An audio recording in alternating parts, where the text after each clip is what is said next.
y Dywysoges a'r Dewin. Roedd hi'n benblwydd ar y Dywysoges Angharad ac wrth iddi chwythu'r canwyllau ar y deisen, hedfanodd Dewin drwg i lawr y simnau ac i mewn i'r stafell. Pam na ches i wahoddiad i'r parti? Taranodd. Am fod dewiniau drwg yn hoffi troi pobl yn garreg, atebodd y Dywysoges Angharad. Digon gwir, atebodd y Dewin, a gyda chlec ar ei fysedd, esgyrnog trodd y brenin, y frenhines a phawb yn y parti'n garreg. Chwarddodd yn greulon a dweud wrth y Dywysoges Angharad, maen nhw'n hoffi cipio tywysogesau hefyd. Gyda hynny, daeth sŵn chwyrlio a denydd, a phwy ddaeth i mewn drwy'r ffenest, ond mam dylwythen y Dywysoges. Roedd hi'n hwyr i'r parti. Pan welodd yr olygfa o'i blaen, chwifiodd ei ffon hyd gan ddweud, drwy newid ei lliw a'i llun, meddai'r hyd, gall y Dywysoges ddianc 7 gwaith i gyd.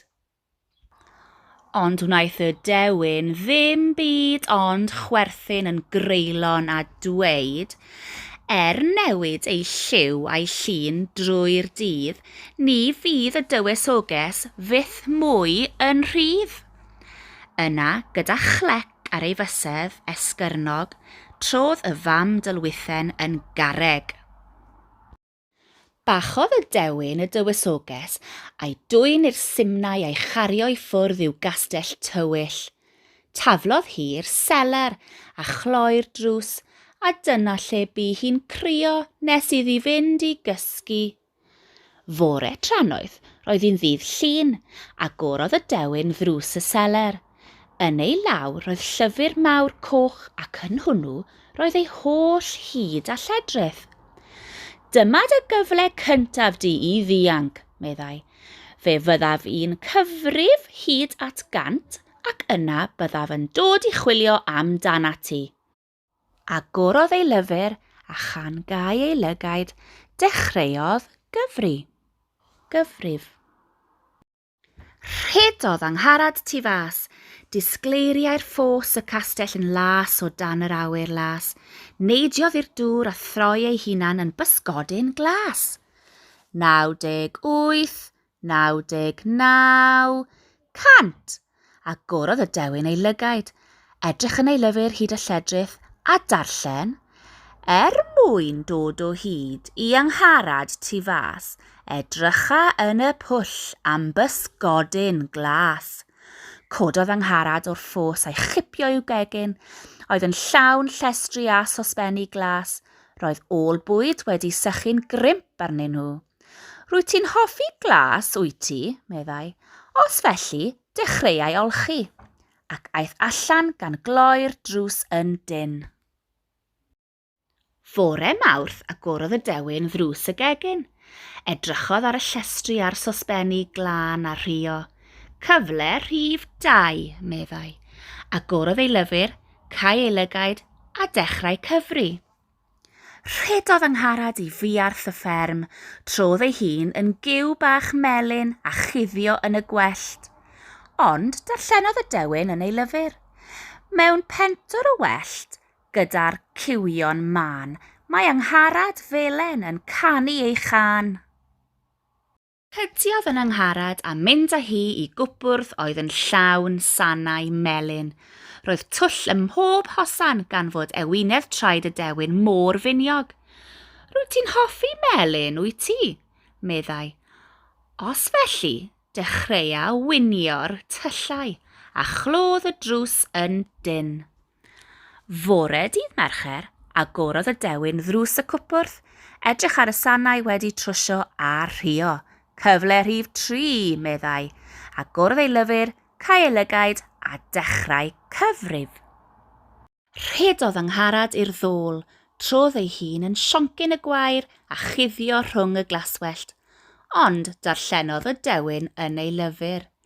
Mae Angharad yn cuddio ar fy ngair, rhwng llafnau'r glaswellt fel sioncyn y gwair. Rhwydodd Angharad a'i chipio i'w ystafell molchi oedd wedi ffeintio'n wyrdd. Roedd ôl pas danedd glidiog y Dewin yn y bath a'r sinc ac ar y waliau a'r llawr.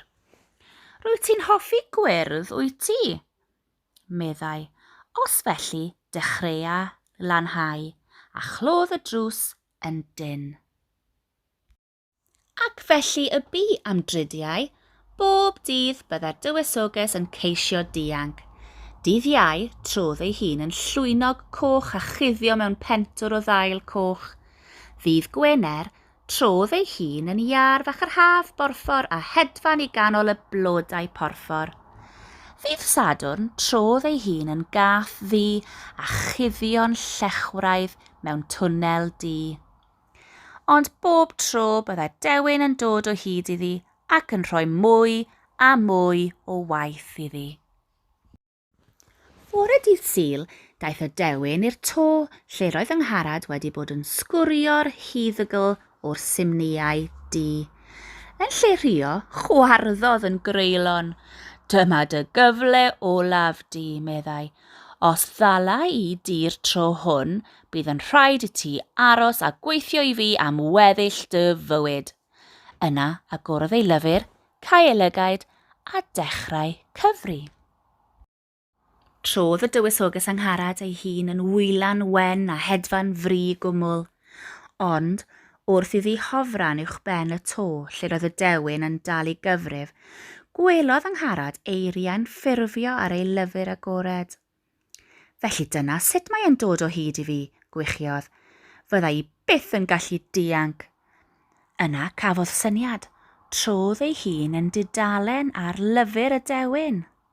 Tudalen hollol wyn, heb arni'r un ysgrifen.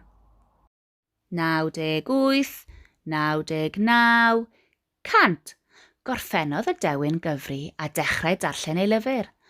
Trodd y dywysoges a mynd i guddio, fel aderyn mewn cwmwl a chafodd un cyfle eto.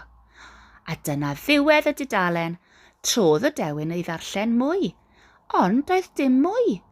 Roedd tudalen nesaf ei lyfr yn wag ac yn wyn.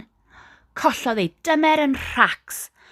Dyna lyfr twp, gweiddodd a thaflu'r llyfr i'r ffos. Glaniodd y llyfr gyda splash a suddo i waelod y dŵr, a gyda hynny diflannodd holl hyd a lledrith y Dewin. Yr union eiliad honno trodd y brenin a'r frenhines a phawb oedd yn y parti o fod yn garreg yn ôl yn fyw. Ble mae'r dywysoges Angharad? Gofynnodd pawb i'w gilydd. Doedd neb yn gwybod, neb ar wahân i'r fam dylwythen a'r cwbl wnaeth hi oedd gwenu. Ddwedodd hi'r un gair. Roedd y dywysoges Angharad wedi troi ei hunan o fod yn dudalen wen i fod yn bysgodyn glas ac wedi nofio i ymyl y ffos. Trodd ei hun yn giw bach melyn a rhedeg ar hyd buarth y fferm. Trodd ei hunan yn sioncyn y gwair bach gwyrdd a hercian ar hyd y gwair. Trodd ei hun yn lwynog coch a rhedeg drwy'r dail coch. Trodd ei hun yn iarfach yr haf borffor a hedfan i ganol y blodau porffor. Trodd ei hun yn gath fach ddu a chuddio'n llechwraidd mewn twnnel ddu. Yna, trodd ei hun yn aderyn gwyn a hedfan. Yr holl ffordd adref i'r palas ac i mewn drwy'r ffenest, eisteddodd yn dwt ar gadair wrth y bwrdd a throi ei hun yn ôl i fod yn dywysoges. Cofleidiodd y brenin a'r frenhines hi'n dyn. Yna torrodd y dywysoges Angharad ei theisen a rhoi darn mawr blasus i bawb. Y diwedd.